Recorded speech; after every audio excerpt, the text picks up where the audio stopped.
Já devia existir uma palavra para isso, né? Porque psicossomática, psicofísica. Por isso que não se usa mais o termo que é psicossomático. Sintoma, né? É sintoma. Né? Da mesma maneira que você tem uma enfermidade, um transtorno, né?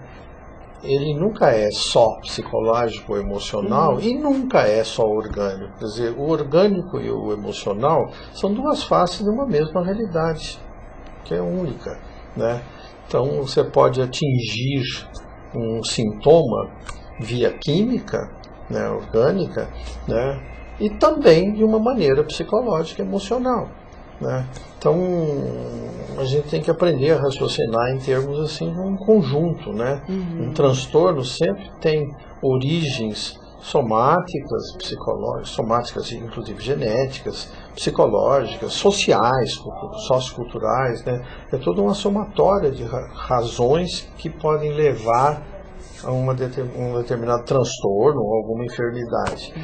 Em algumas você tem um componente orgânico muito forte ou muito grande. Tem doenças que têm um determinismo genético muito forte, mas tem outros que assim existe uma propensão que pode ou não se desenvolver dependendo das condições psicológicas, emocionais ou sociais na vida desse indivíduo.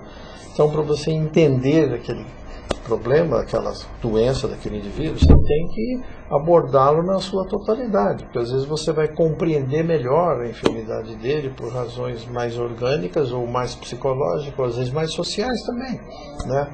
Então, um indivíduo que está numa situação de guerra, por exemplo, né, ele às vezes pode apresentar sintomas que muitas vezes eram até chamados psicossomáticos mesmo, né, por uma questão que tem muito mais que ver com uma situação sociocultural, né?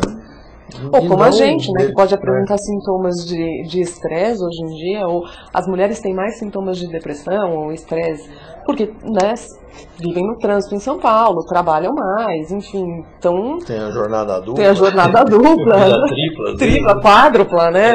E isso, né, pode ser um determinante para que apareçam sintomas, um problema. Haja visto o número, né, o aumento de depressões, transtornos de ansiedade. Né? Então você falou de uma coisa assim, as mulheres têm um índice de depressão muito maior, que muitas vezes tem autores que ligam a um aspecto assim somático, de que ela tem problemas ligados à constituição hormonal dela, que facilita com que ela apareça mais. Mas você também tem muitas questões de ordem psicológicas, emocionais, que pesam mais para o lado da mulher, inclusive a jornada dupla que você está falando, quer dizer, a ligação da mulher com a maternidade, por exemplo, é muito maior do que o homem, né? Então, os dois às vezes trabalham, têm uma vida muito parecida, mas se um filho está doente, frequentemente quem se liga mais, se preocupa ou vai fazer alguma coisa é a mulher, né? Então isso é muito forte, essa identidade da mulher com a maternidade e do homem com a paternidade, né? Então, e isso é muito socialmente ainda muito forte, né?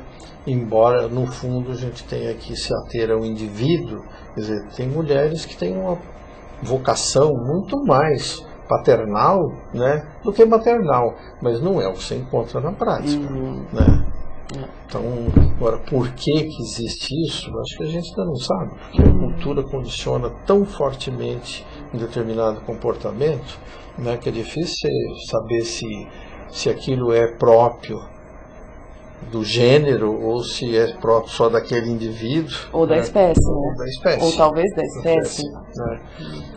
Ou às vezes do gênero, né? Porque é uma realidade que a mulher é diferente do homem, né? Mas tem muitas diferenças que são muito mais culturais do que do gênero da espécie dela, né? Então começa toda aquela história. Até o cérebro da mulher é diferente do homem, funciona de uma maneira diferente, ela tem uma constituição hormonal diferente, e o hormônio tem uma influência no emocional, no psicológico enorme, né? Era isso que eu ia te perguntar, porque assim, né, até lembrando do Dr. Teng, que estuda muito essa questão, né, hormonal, psiquiatria com as questões hormonais, é impressionante, né?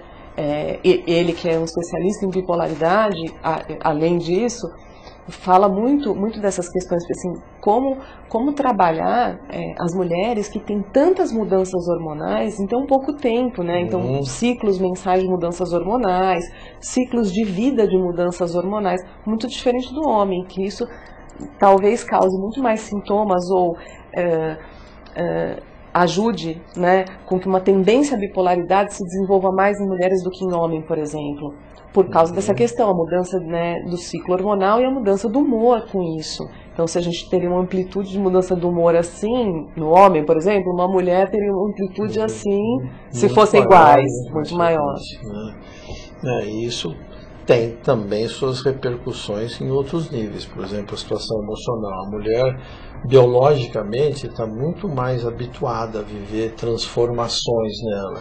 Isso talvez possa te ajudar a ver que muitas vezes as mulheres estão muito mais propensas a buscar mudanças, né? Então, a história aqui no casamento, né, é muito frequente que quem quer conversar sobre a relação, ou que questiona, ou que quer mudar, né, frequentemente é muito mais a mulher.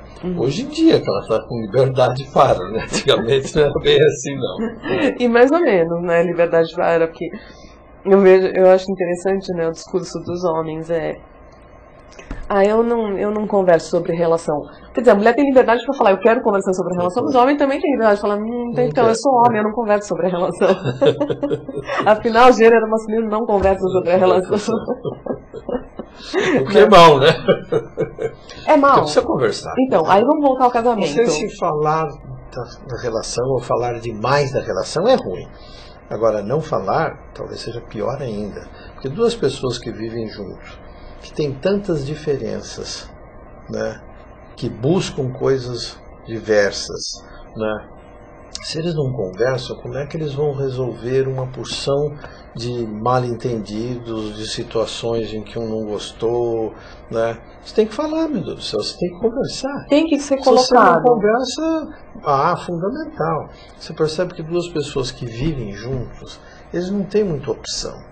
Se você ficou magoada ou frustrada ou chateada com o teu companheiro, se você não lida com isso, se você não fala, se você não transcende, se você não perdoa, se você não resolve aquela situação, ela não some, não. Ela some na tua consciência, né? Mas em algum lugar ela fica e vai aparecer consequências. Sendo daqui a pouco você, sem querer, faz uma coisa que você sabe que é ruim para o outro, você não tem vontade de fazer uma coisa que o agrada, né? Aí você já não liga mais uma coisa com a outra, mas ela vai funcionar. Então é aquela coisa que a gente fala meio popularmente, o barato que depois sai caro. Quer dizer, você não vai questionar uma coisa que está te incomodando, que vai dar briga, vai não sei o quê, né? Deixa para lá, né? Depois vai custar caro, né? Então é sempre muito bom que o casal converse sim, e converse o suficiente para lidar com aquela situação, porque conversar de menos é muito ruim, mas conversar demais também. O que é conversar demais? É ficar insistindo demais na mesma coisa, né? Então, a situação às vezes clássica de que um casal, né, a mulher quer conversar e às vezes quer conversar de noite. E o cara tá cansado, pô, né? Ele quer dormir. Já falou o que ele tinha que falar naquele momento, né? Então não é hora de ficar forçando, isso é ficar falando demais, né? Então, olha, respeita que nessa hora não é adequado. Não deixa a coisa assim, não fazer mais nada, né? Mas deixa passar um tempo, ó, precisamos conversar sobre aquele assunto, né? Não dá para ser hoje, quando é que dá, né? Então, às vezes a gente tem quase que combinar ou marcar, olha, então amanhã a gente conversa sobre isso, né? Não pode deixar passar batido, mas também não pode querer impor a coisa em um certo nível que o outro não está afim, não está disposto, ou às vezes está querendo ir além daquilo que o outro também é capaz de ir, né? Tem os limites dele, né? Olha, eu não quero mais falar nesse assunto, né? E às vezes não quer falar mais nesse assunto também por defesa, porque se for falar no assunto vai aparecer alguma coisa que não lhe interessa, né? Então é muito difícil generalizar. É difícil. Mas é interessante, né? Porque é muito discurso. Os homens, né? Também eu acho que é uma coisa muito mais cultural, tem uma tendência a ser mais fechado, mais defensivo, até por uma sociedade machista, né?